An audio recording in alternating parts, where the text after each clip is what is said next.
Hey there, I'm Clifford Bates, and welcome once again to Reading Machiavelli's Prince. Today, we're continuing the Arms and Men portion of the Prince. Today, we're looking at chapter 13. Look at number 13, the middle of the three chapters that deal with arms, the question of arms and man. And we're turning to the question of soldiers. And they says of three types. Remember, auxiliaries, that means allies, mixed, blend, and one's arms. Now, it's interesting. He discussed arms, but then he focused last chapter. He, even though he had addressed all these things already to some degree, mentions them. He introduces these concepts, but then he spends most of the chapter dealing with mercenary arms and about their uselessness and their danger to a prince. Okay, now he's focusing on the remaining things: auxiliary, mixed, and one's own. Right. So let's talk about auxiliary. He's going to do it first. Auxiliary arms are which are. Sorry, my my eyes are still bleh, dyslexia. Auxiliary arms, which are the other useless arms. Remember, he said auxiliary and mercenary useless and dangerous, right? Are the other useless arms are those of a power who is called to come to aid to defend you with his arms, as was done in recent times by Pope Julius, who okay, remember second. This is the you here is the defend you is personal. This is he's doing it second person plural, second person plural, second person from second person personal. Second person personal. Here, this is the great, the familiar. In other words, the familiar. That's the familiar. You know, he goes, "His power come aid to defend you with his arms, not someone else, an ally, right? As was done in recent times by Julius, who, having seen his sad test of his mercenary arms in the enterprise of Ferma, turned towards auxiliaries and agreed with Ferdinand, King of Spain, that he should aid him with his people and armies. Right. So therefore, Ferdinand will coming in helping the Pope, Julius, like this. These arms can be useful and good in themselves, but they're almost always harmful for the one whom calls them in. Because if they lose, you are left undone, and if they win, you are left their prisoner, right? Because they, in other words, they, if they won, well, they get to decide whether you're going to get to do it or not, right? This is the problem: is allied arms is not you're not in charge. You're bringing this is what's in many ways the disaster of Ukraine war is that Ukraine had no means to fight. They were depending upon you're depending upon the West, and therefore the, look at the question of the use of F-16s. They're not giving the Americans are not going to give them. They delayed and delayed and delayed and delayed and delayed and delayed and delayed and delayed and delayed. Now, if they bought those F-16s before and they had their own, they were armed with equipment and there was their own in that sense. Then they would have been able to not have to rely on it. But once you're relying on an auxiliary, an ally, you're dependent upon them. Okay. And therefore, if now you lose, he says, well, you're undone, right? But if they win, they're in charge. You're left their prisoner. And although ancient histories are full of such examples, in other words, I could. In other words, he says I could go endless examples. In other words, full of examples of this in ancient history. I nevertheless do not wish to admit the fresh example of Pope Julius II, whose part could not have been less considered. For in wanting Ferrara, in other words, wanting this, he thrust all into the hands of a foreigner. But his good fortune gave rise to a third circumstance. Huh? In other words, it wasn't necessary. His example of this, he wanted for this Ferrara badly. He wanted it, so he'd be willing to thrust all into the hands of a foreigner, right? But his good fortune gave rise to a third circumstance, right? This is that weird. This is a note. That's a very weird thing. Um, Julius hurled himself impetuously into war with Bologna and Ferrara on September 1510. The French moved against him in the spring of 1511, touching off rebellion in Bologna, May 21st. The May 21st, 21, which forced the papal armies to flee. The first circumstances. The Pope then formed an alliance with then Asian Spain, the Holy League, in October 1511. The second circumstance, right? The armies of the French and the League met in battle at Ravenna on April 11, 1512, where the intervention of the Swiss on behalf of the Pope was decisive. The third circumstance, right? What happened? The French mercenaries, the Swiss mercenaries of the French weren't paid, and what happened was, it wasn't that the French in the battle, the French allies, the Holy League, lost the battle.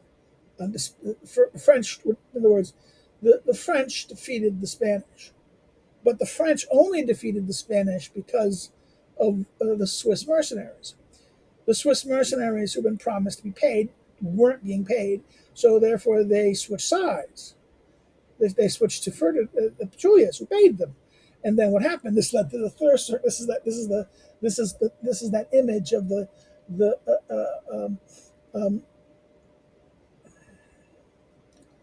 third circumstances. But his good fortune gave rise to a third circumstance, so that he did not gather the fruit of his bad choice. Because what? In other words, his bad choice would have been his bad choice was making the power. And if the Spanish defeated the French and won, the Spanish would have been in charge.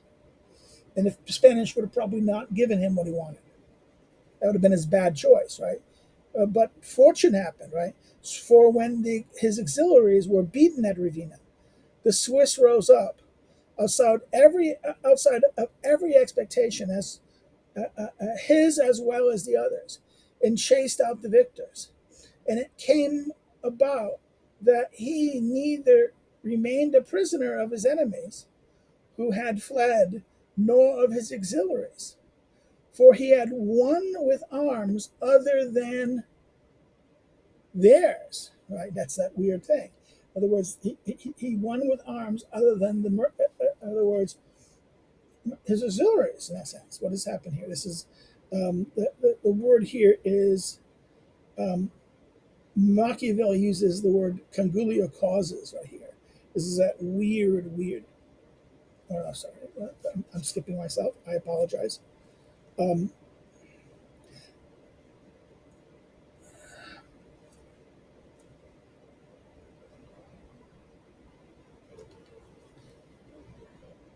so the Battle of Vigny is described as here is described as one more terrible than any other memories of man.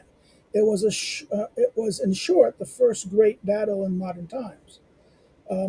Pasquale Ventrelli, Life and Times of Machiavelli. Right. The French had won a great victory, but lost their brilliant young commander, Gaston de Foix. And then Machiavelli says the whole world came against them. The Swiss, the Emperor, and England allied themselves with the Holy League. The French were driven out of Italy in the Battle of Ravenna in 1513. Right? So therefore, this is they lost control. Their great commander died. Then what happened was the Swiss betrayed them, and who benefited was that. It was Julius, right? He had won with arms other than theirs. The Florentines, being wholly unarmed, brought in 10,000 Frenchmen to conquer Pisa, by which decision they brought more dangers to themselves than at any other time of their troubles. This is again this war. He goes. This is the troubles, which Florence time of trouble began in 1494 with Charles VIII invasion of Italy, right? Therefore, this is the whole point. That is, then the emperor of Constantinople, in order to oppose himself to his neighbors, put 10,000 Turks in Greece, who, when the war ended, did not want to leave. Right? He put them there. Oops. He put the Turks in, but they didn't want to leave. It was the beginning of the servitude of Greeks under the infidel. Right? This is fine. John Cantilus, in his struggle against the Paleolege dynasty, hired 10,000 Turkish horse, which with Soyman, the son of the Sultan, as their head. And doing, he gave the Turks their foothold in Europe. Overwhelmed by the troubles, he retired in 1355 to a monastery where he devoted himself to writing histories. So, the emperor, right? This is the danger that he put them there in order to fight this. He put them there, and then they didn't want to leave. Oops. And this was the beginning of the servitude of Greece under the infidels, right? Let him, then, who wish not to win, avail himself of these arms, for they are more dangerous than mercenary ones. So if you don't want to win, use other auxiliary arms. They're more dangerous than mercenary ones. With them, one's ruin is made. They are whole united, are wholly under the obedience of others. But mercenaries need more time and better occasion to harm you, though they may have won, for they do not form a single body, having been found and paid for by you. Right? There's this. So therefore, that mercenaries are kind of they're not. It's in other words, they're dangerous. But one, they can't quickly gather things. They're not simply united. They have to conspire, and they do a lot of things before. They have not one, for they do not form a single body, having been found and paid by you. Right. Therefore, a third person, whom you have made their head, cannot immediately gain enough authority to harm you in that situation. In some, mercenaries' indulgence is most dangerous. In auxiliaries, virtue. In other words, indulgence.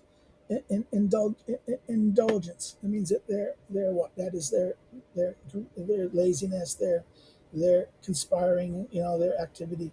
But in auxiliaries, this is a virtue. So they have a hard problem. Right? Mercenaries, what? They're under the obedience of others. But in other words, they're wholly. In other words, they're united. They're wholly united. They're obedient. But they're united and wholly under the obedience, but of others, not of you. Mercenaries need more time and better occasions to harm you, right? Though they may have won, for they do not strong as a body, they are both paid by you, right? But therefore, a third person, whom you have made their head, cannot immediately gain authority over to harm you in that sense, right? Right? The mercenary and this other person there, like this, is not, you've done it correctly. So therefore, this is the danger. This is why auxiliaries are always. So therefore, indolence in mercenaries is bad, is most dangerous. But in auxiliaries, this is good. This is a virtue. A wise prince, therefore, has always avoided these arms, auxiliaries, and turned to his own. He has wished rather, in other words, he had wished rather to lose with his own than to win with those of others, the arms of others, judging that it is not a true victory which with alien arms have been acquired. In other words, it's not his own arms, but the arms of others. This is not a true victory because it belongs to them. I shall never doubt of citing Cesare Borgia in his actions. This duke entered the Romagna with auxiliary arms, conducting only French troops, and with them he took Imola and Furli. But when such arms no longer appeared to him safe, he turned to mercenaries. Now, this is mixed. This is an example of the mix, right? Judging that those were less dangerous, he hired the Auxilian for Ventrelli. Finding them uncertain and unfaithful and dangerous to manage, he then extinguished them, right? He got rid of them, and turned to his own, right? One can see in the one can easily see in the difference between the one and the other of these arms. If one considers the difference in the reputation of the Duke when he first only had the French, and then he had the Orsini and Ventrili, and finally when he was left with his own soldiers to defend and to depend on. And one will find it always growing. Never was he so esteemed than when everyone saw that he was entirely the possessor of his own arm. So the example of such, he gives us the example of Segerai. He ends the paragraph, this example of this paragraph about the question of this with an example of the mixed arms and the various ranks, and that arguing that one's own is always better, and that if you have to rely on others, only rely on them to the degree that they're safe for you. In other words, use them until they're unfaithful, then switch to another things that will allow you to do that, and then it becomes dangerous. Then have means to having the other people give you the means to make your own, right?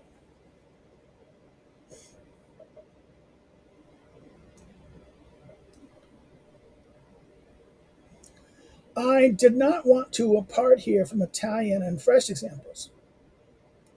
Yet I do not want to admit Hero of Syracuse, who was one. Oh, pardon.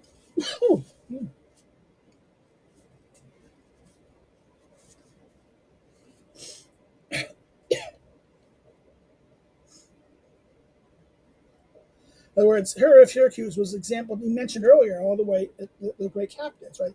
He was that fifth example at the end in virtues by captains of virtue, right? Captain of one's own arms, right? The new captain of one's by virtue, right? New prince by virtue, which I think was four, no, five. New principates, chapter 6, sorry, 6. Of new principates which are found by one's own arms and virtue by acquire. This was the last one, the example of Hero of Syracuse. In the paragraph 8,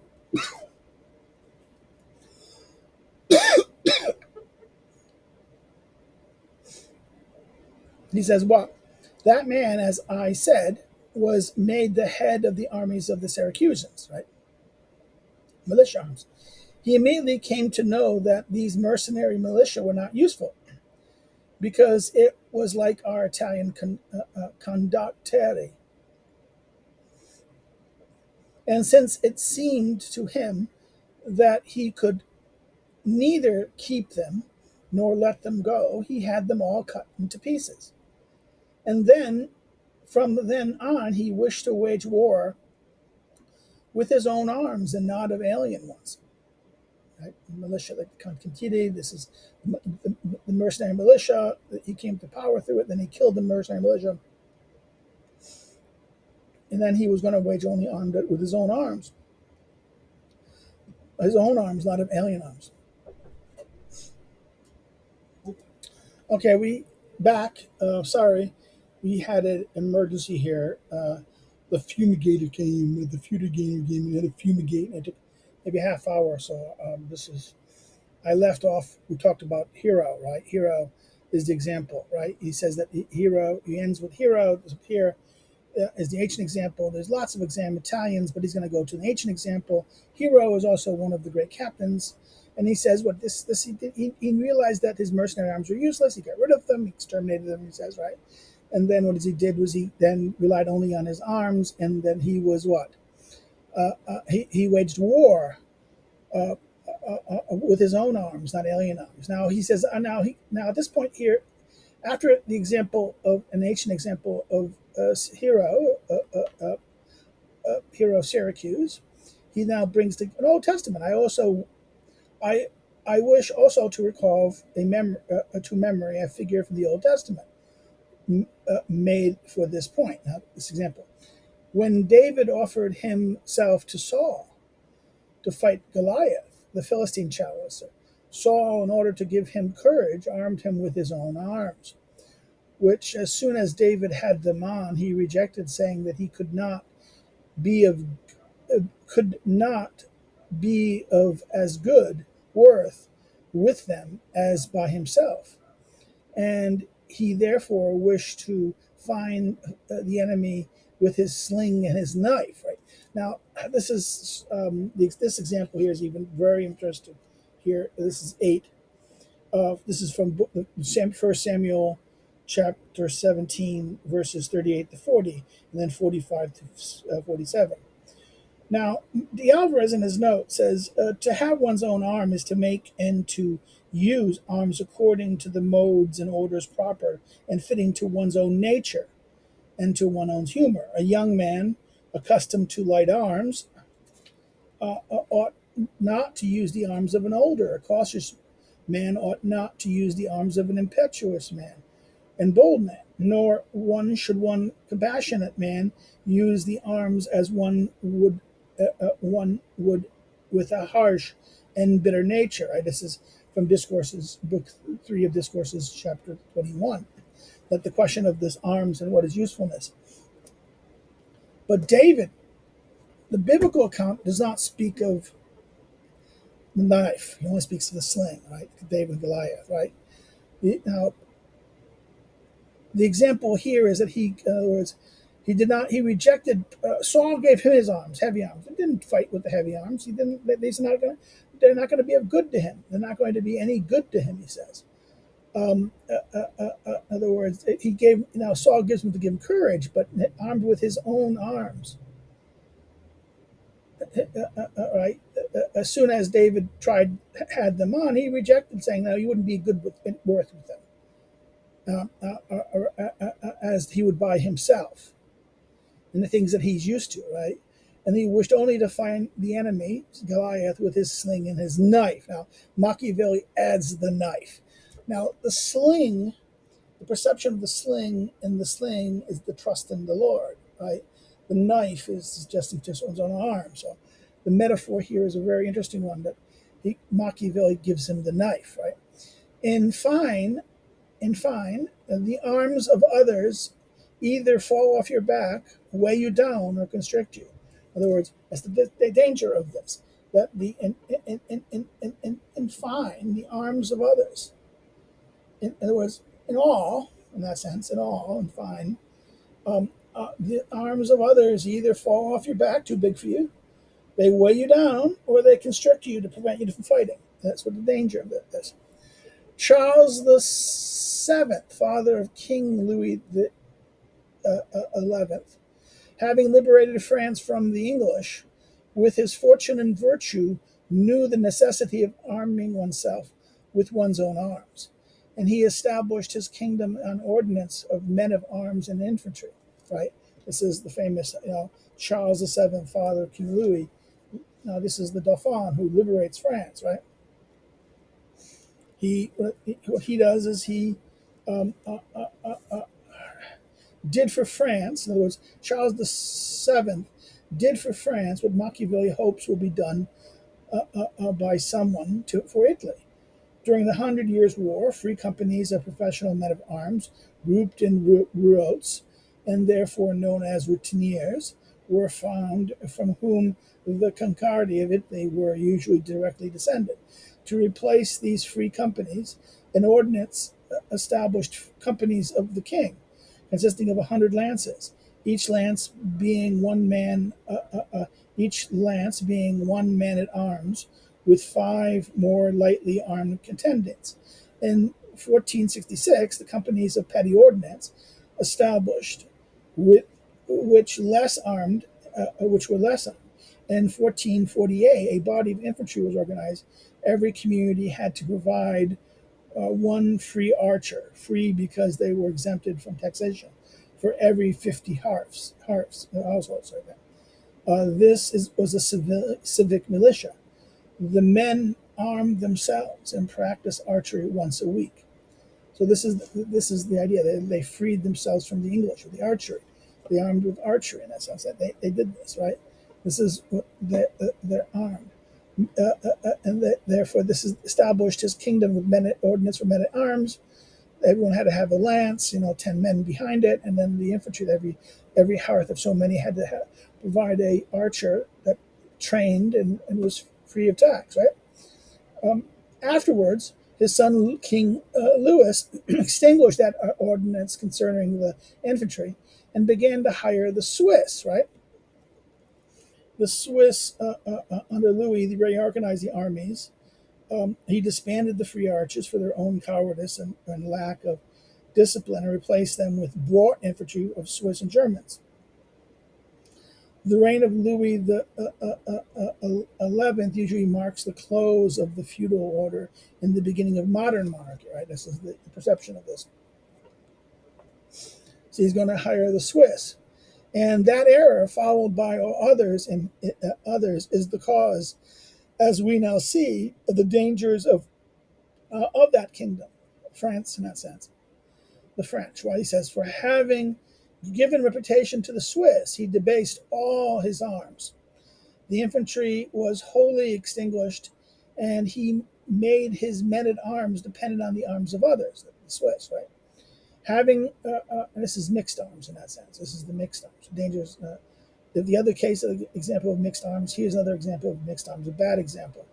If Centrality was an example of the mixed arms in the positive way, this is an example of what Louis the 11th does, is an example of bad ones, right? He made his men at arms, his knights, in that sense, wholly dependent on the arms of others, the infantry. Having accustomed to the soldiering of the Swiss, they came to suppose that they could not win without them. From hence it arises that the French are not enough against the Swiss, and without the Swiss, they refuse to test themselves against others. Right. So therefore, this is the thing. In other words, that Louis has given the reputation to the Swiss. He debased all his arms. The infantry was extinguished. He made his men at arms dependent on the arms of others, and because of this, because they're accustomed to soldiering with the Swiss, they came to suppose they could not win without him, he says, right? So then it comes, the French are not enough against the Swiss. And without the Swiss, they will refuse to test themselves against others. The armies of France then are mixed, in parts mercenary, in part their own, right? These arms are, as a whole, much better than those which are simply auxiliary or simply mercenary, but much inferior to those of which are one's own. So therefore, this is like this. Mercenary and auxiliary are both dangerous, dangerous and not good. Why? But for different reasons, right? We accounted them. Best are one's own. The best are always one's own. Mixed are less than one's own, but better than either merely mercenary or mixed. And what is mixed is it's a mixture of these. An example of a capture of a mixture would be Chesire, but also the example of what Louis does, the French. The French is purely mixed.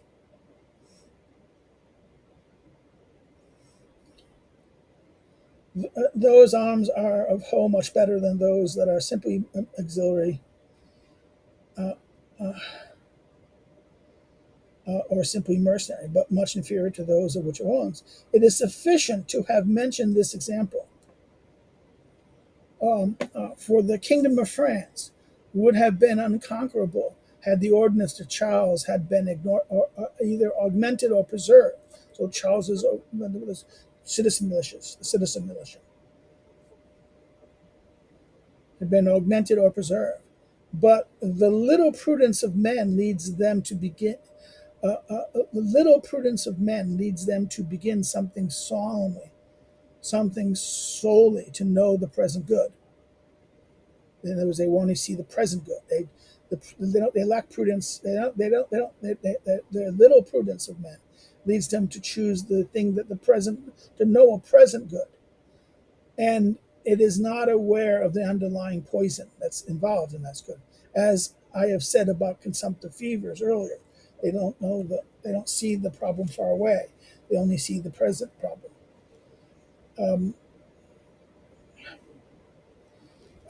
Again, chapter 3, the example he talked about consumptive fever, and all the way back in chapter 3, right? That you can't, you need to see, have vision. They don't see. They see the good, that little good that you can get from that. But it says, but they don't see the problem that comes on. But they don't see the poison that they have ingested. And that's the mercy, relying on that. Therefore, he who does not recognize evil when they are being born in a principate is not truly wise. And this is given to few. In other words, being able to recognize the evil that are being born in a principate, being born in a political system.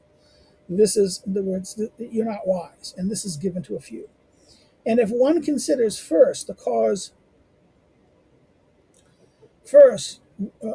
of the ruin of the Roman Empire, and if one considers first the first cause of the ruin of the Roman Empire, one will discover it began only with the hiring of the Goths. In other words, once you made the arms no longer yours, they became outside.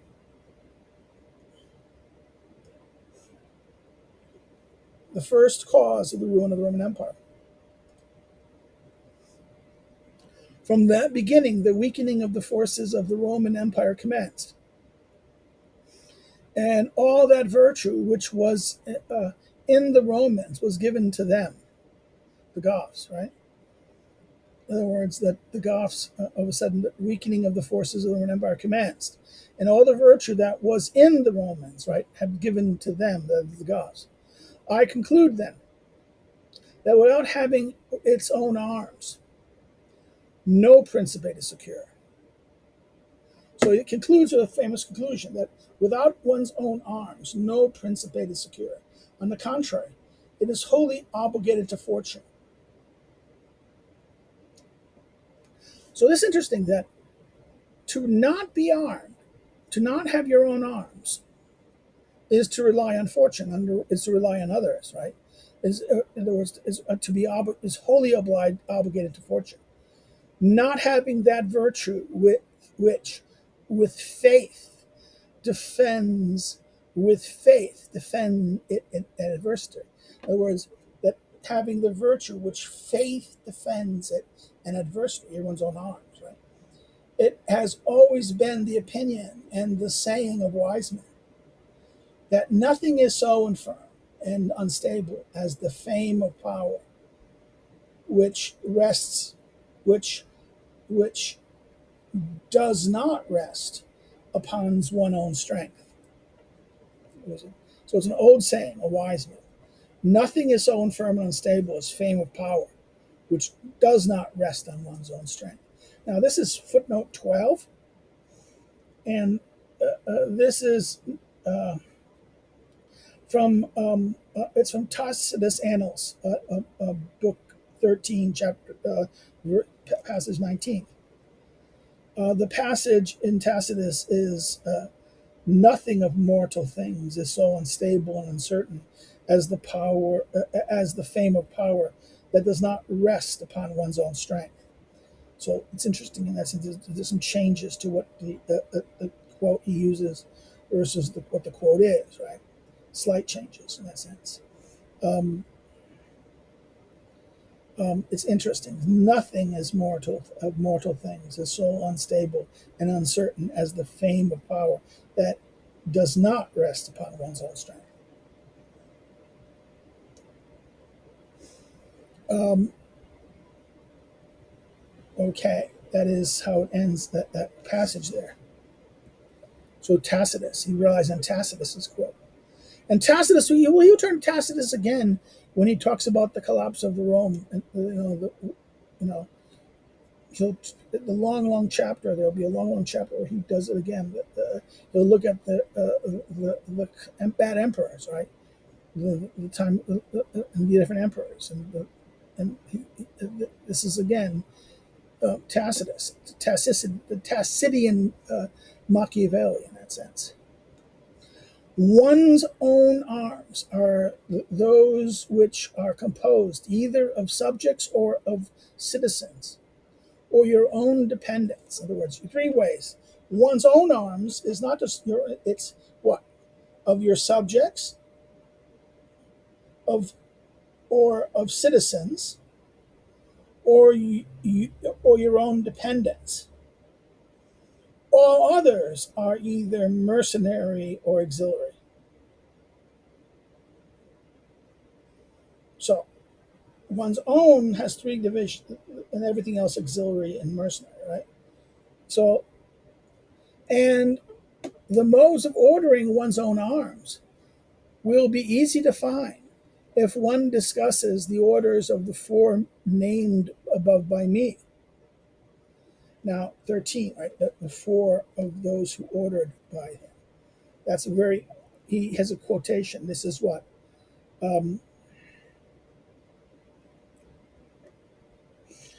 Machiavelli may be not only referring to the four mentioned in this chapter, Caesare, Hero of Syracuse, David, and Charles, right? But also to the four mentioned in chapter 6, Moses, Cyrus, Romulus, and Theseus. Hero of Syracuse is added to the list of chapter 6, and Philip of Macedon to the list here in chapter 13. We have two lists, each naming 5 men, and in these modes, the orders Machiavelli seems to reposes his faith. So again, this is a very interesting point. You have two lists. The list here, there's a list of 4 that with an additional one. The example of 4 that he mentioned plus the 5th, which is again Hero is added to the list of book chapter 5, and Philip of Macedon to the list here, right? So, so 2 things of 5, both which gives us the orders of orders Machiavelli reposes his faith. So that this is the example here, and it's again this the 5th one is by me. If one sees how Philip, father of Alexander the Great, and how many republics and princes have armed and ordered themselves. How many republics and princes have armed and ordered themselves, to which orders I in all things myself consign myself. This is that thing. Is to deliver oneself over, to consign oneself to oneself or something. That is, to rely entirely upon someone or something. Chapter 23, the last paragraph below, Machiavelli speaks, in chapter 13, in chapter 3, the last paragraph below, Machiavelli speaks of the unwise prince who by chance consigns himself either to a prudent counselor, and he also uses, in other words, he does something, unless by chance he consigns himself to one who alone will govern him. One may also speak of resigning oneself, that is, yielding oneself to another, as when one says that he resigns himself to God's will. Thus it would seem that an unwise prince should give himself over completely to a prudent counselor. To Machiavelli, so Machiavelli gives himself over completely to these orders in that sense. These orders. here is the center of the work. He is thus confessed his faith in that sense. This is his faith. He concedes his faith. In other words, his faith is, I consign this to myself. Now, chapter 13 is the middle in that sense, right? He says, I consent my faith here. That he says, and the mode of orderings of one's own arms will be easy to find if one discusses the orders of the four minds by me as well. If one will see how Philip, the father of Alexander, and how many republics and princes have armed and ordered themselves, to which orders I in all things consign myself in that sense. And here we end this chapter, this chapter, this middle chapter, the middle chapter of these three chapters, which is the middle chapter of the Prince in that sense. Like de Alvarez argues, and I think he's right here. Um, you know, so let's stop. If you have any comments or questions or things like that, please put it in the things below, and I'll respond to it and I'll answer it and give you your answer when I see it. Another thing you can do is, if you like it, hit the like button. Hit the like button, please. It helps the algorithm. It does. Hit the like button. Hit the thumbs up. It helps the algorithm. It does everything. If you also liked it, share it. Share the videos on your social media or any way you want. Share it far and wide. I'll bring it to attention. If bring the channel to the attention of friends. Have them come in. If you've not subscribed, please consider subscribing. We'd like to build this channel up more attention. Again, the more you subscribe, the more algorithms improves in that sense. Another thing is to, if you didn't like it, you go a thumbs down, but say why in the comments. It helps us people to understand this. We're here to learn. And not last but least, these things is, you want to follow us on social media, follow me in social media, follow me in social media. You can do so below. The links of the social media links are below. Another thing is that if you want to check out my academic, more about me as an academic, and check out my research and things like that, check out the academic social links that are the URLs listed below the social media links. And then if you last but not least, you want to help contribute to what I do here, you want to be a Patreon or a financial helper, you can do so through Patreon or Subscribestar, links listed below. Well, that's it. I forgot. You can also buy one of my books. My currently available list of books are listed below. It's not many, I know. People say you should get the next book done. I know, bad me. I'm just so tired lately. So you can order the books either by your local bookstore if they order books for you, or order it through an online distributor like Amazon, Barnes and Noble, etc. Whatever one that you can't use or likes to use or used for these kind of online orders, or then you can order it directly through the bookstore, the publisher themselves. Well, that's it. We're going to be turning the last chapter of this arms discussion, chapter 14. So take care and have a good day. Bye-bye.